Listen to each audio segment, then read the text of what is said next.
Hello.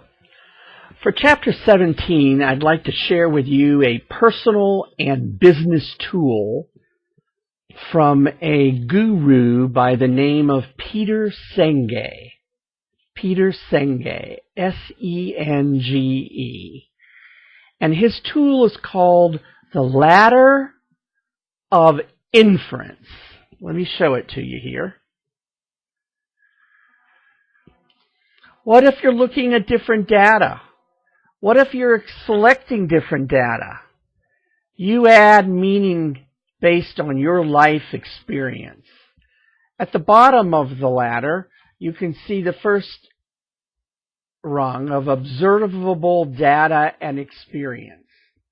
But what if you're looking at different data? What if you're thinking about different experiences? Then you would be selecting different data.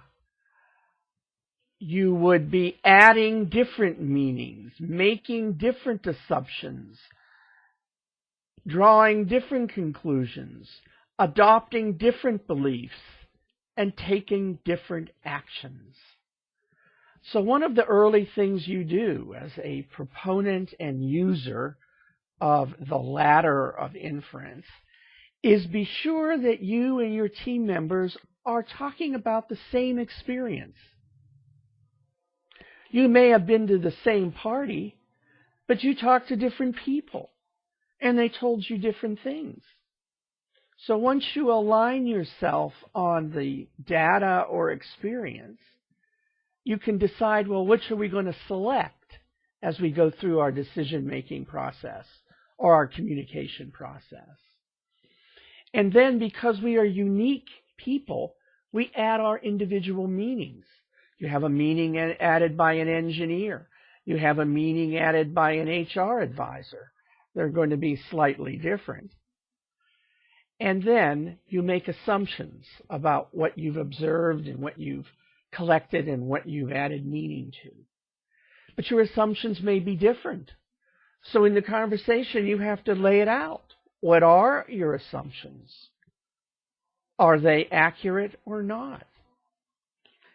And then you can draw conclusions, and you may be drawing different conclusions.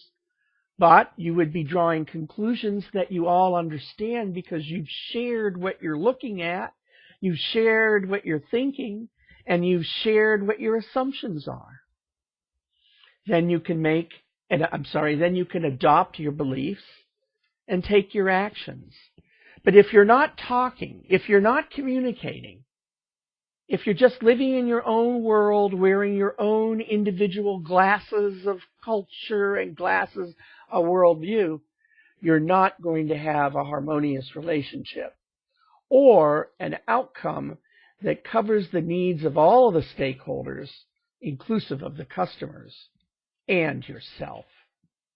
So give it a Google, Peter Senge, S-E-N-G-E, the Ladder of Inference. My wife and I use it all the time when we will look at one another and say, "You've jumped your ladder of inference." We understand what each other are talking about. And in Shell Oil, globally, everyone understands that expression too.